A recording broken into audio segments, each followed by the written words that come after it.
O Senhor esteja convosco. Ele está no meio de nós. Proclamação do Evangelho de Jesus Cristo segundo Mateus. Glória a vós, Senhor. Naquele tempo, disse Jesus a seus discípulos: Cuidado com os falsos profetas. Eles vêm até vós vestidos com peles de ovelha, mas por dentro são lobos ferozes. Vós os conhecereis pelos seus frutos. Por acaso se colhem uvas de espinheiros ou figo de urtigas? Assim, toda árvore boa produz frutos bons, e toda árvore má produz frutos maus. Uma árvore boa não pode dar frutos maus, nem uma árvore má pode produzir muitos frutos bons. Toda árvore que não dá bons frutos é cortada e jogada no fogo. Portanto, pelos seus frutos vós os conhecereis. Palavra da salvação. Glória a vós, Senhor. O texto do Evangelho que nós ouvimos, esses 5 versículos, tirados do capítulo 7 de Mateus, são muito claros. Jesus, ele chama a atenção do povo, dos seus discípulos, aos falsos profetas. Aqueles que se aproximam com palavras bonitas. Aqueles que muitas vezes se aproximam até mesmo com palavras de Deus, mas que no fundo, não vivem aquilo que dizem.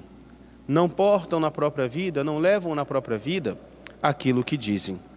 E Jesus compara essa realidade àquela árvore que, embora seja bonita, embora seja frondosa, assim, com a bela aparência, dá maus frutos. A nossa vida, meus irmãos e irmãs, revela as nossas ações exteriores, mas também aquelas que só nós conhecemos, aquelas que só nós vemos, revela a quem o nosso coração pertence. Se o nosso coração pertence a Cristo, as nossas ações revelam isso. Não é que não vamos pecar, quem dera que não pecássemos mais. Porém, até mesmo a retomada, o recomeço, o pedir perdão seria imediato, se o nosso coração pertence a Cristo.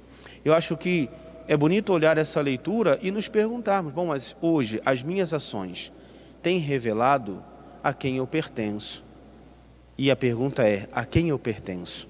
A quem o meu coração tem pertencido? Na minha relação de trabalho, por exemplo, daqui a pouco muitos de vocês vão trabalhar, na minha relação com os meus colegas de trabalho, a quem eu tenho pertencido? Na minha relação em casa, com a esposa, com o esposo, com os pais, com os filhos, a quem eu tenho pertencido? Na minha relação na própria paróquia, na própria comunidade cristã, a quem eu tenho pertencido? Por fim, na minha relação comigo mesmo, a quem eu tenho pertencido? A boca fala do que o coração está cheio. E as nossas ações, como disse, revelam a quem nós pertencemos. Vamos pedir ao Senhor nessa manhã, começando esse novo dia, dom do seu amor por nós, né? Mais um dia de vida é um dom do seu amor por nós. Vamos pedir ao Senhor que nos ajude a ser essas árvores que dão bons frutos, e que esses frutos possam sempre revelá-lo na nossa vida. Que os frutos bons que possamos dar, que somos chamados a dar, não atraiam a atenção das pessoas para nós, mas atraiam a atenção das pessoas para o Senhor que habita no nosso coração.